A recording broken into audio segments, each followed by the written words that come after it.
বৃহস্পতিবার রাতে ঘুম ভেঙে গেলে মাত্র একটি দোয়া পড়ুন, আপনার মনের যে কোনো আশা আল্লাহ রাব্বুল আলামিন কবুল করে নেবেন এবং ওই অবস্থায় নামাজ পড়লে ওই নামাজও আল্লাহ তাআলা কবুল করবেন। এটা আমার কথা নয়, স্বয়ং জনাবে মুহাম্মদ রাসূলুল্লাহ সাল্লাল্লাহু আলাইহি ওয়াসাল্লাম তিনি এটা জানিয়ে দিয়েছেন।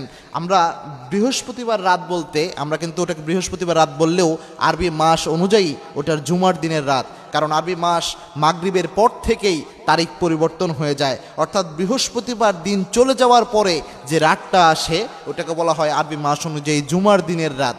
ওই রাতে আপনার যদি রাতের বেলায় ঘুম ভেঙে যায় এবং কি আপনি আল্লাহর কাছে দোয়া করতে পারেন, সেই দোয়া আল্লাহ রাব্বুল আলামিন অ্যাকসেপ্ট করে নেবেন। মনে রাখবেন, জুমার দিনের রাত অন্য সব সপ্তাহের রাতেরগুলোর চেয়ে অন্যরকম, অনেক আলাদা, এবং এই রাতে আল্লাহ রাব্বুল আলামিন বান্দার দোয়া বেশি অ্যাকসেপ্ট করেন। আল্লাহ রাব্বুল আলামিন এই রাতে বান্দার দোয়া কবুল করেন এবং জুমার দিনটাই সপ্তাহের অন্য সব দিন থেকে আলাদা। আল্লাহর হাবিব সাল্লাল্লাহু আলাইহি ওয়াসাল্লাম এই জন্য জুমার দিনে বেশি দোয়া করার জন্য আল্লাহর হাবিব উৎসাহিত করেছেন।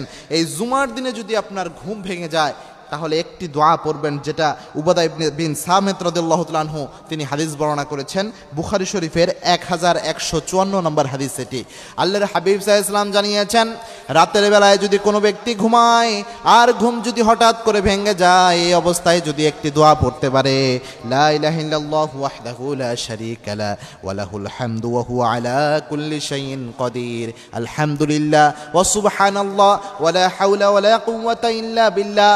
এই দোয়া যদি কেউ পড়তে পারে, বিশ্বনবী জানিয়েছেন এই দোয়া পড়ে যে দোয়া করবে তার দোয়া আল্লাহ কবুল করে নেয়। এই দোয়া পড়ে কোনো দোয়া করলে আল্লাহ রাব্বুল আলামিন দোয়া অ্যাকসেপ্ট করে নেয়, এবং কেউ যদি নামাজ পড়ে ওই নামাজকেও আল্লাহ অ্যাকসেপ্ট করে নেয়। সুতরাং বৃহস্পতিবার রাতে আপনার যদি ঘুম ভেঙে যায়, এই ঘুম ভেঙে গেলে মাত্র এই দোয়াটি আপনি পড়বেন, যেটা আল্লাহর হাবিব সাল্লাল্লাহু আলাইহি ওয়াসাল্লাম রাতের বেলায় ঘুম ভেঙে গেলে বিশ্বনবী উঠেই পড়তেন, লা ইলাহা ইল্লাল্লাহু ওয়াহদাহু লা শারীকা লা ওয়া লাহুল হামদু ওয়া হুয়া আলা কুল্লি শাইইন কাদির, আলহামদুলিল্লাহ ওয়া সুবহানাল্লাহ ওয়া লা ইলাহা ইল্লাল্লাহু আল্লাহু আকবার ওয়া লা হাওলা ওয়া লা কুওয়াতা ইল্লা বিল্লাহ। বিশ্বনবী এটা সব সময় পড়তেন। বুখারীতে এই হাদিসটি এসেছে, অত্যন্ত গুরুত্বপূর্ণ হাদিস এটি। আল্লাহর হাবিব সব সময় পড়তেন, সাহাবে একরাম আমল করতেন।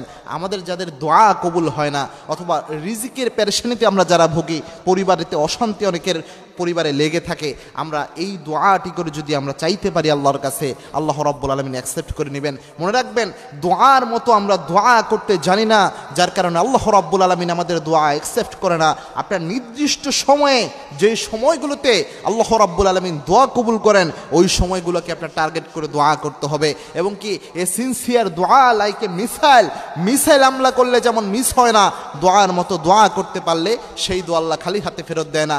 সুতরাং নির্দিষ্ট সময়, যেহেতু জুমার দিন আল্লাহ রাব্বুল আলামিন অনেক বেশি দোয়া কবুল করেন, চেষ্টা করবেন এই রাতে, বৃহস্পতিবার রাত শেষে রাতের দিকে 2টা-3টার দিকে, যেটা জুমার রাত, এই রাতে আল্লাহর কাছে দোয়া করার জন্য, এবং মনের যে কোনো বাসনা আল্লাহর কাছে চান। ফাইজা সাআলতা ফাসআলিল্লাহ, যা প্রয়োজন হয় আল্লাহর কাছে যান। ফাইজা ইসতাআনতা ফাসতাইন বিল্লাহ, যে কোনো বিপদে পড়েছেন আল্লাহর কাছে সাহায্য চান। আল্লাহ রাব্বুল আলামিন আপনার মনের যে কোনো আশা কবুল করে নেবেন ইনশাআল্লাহ।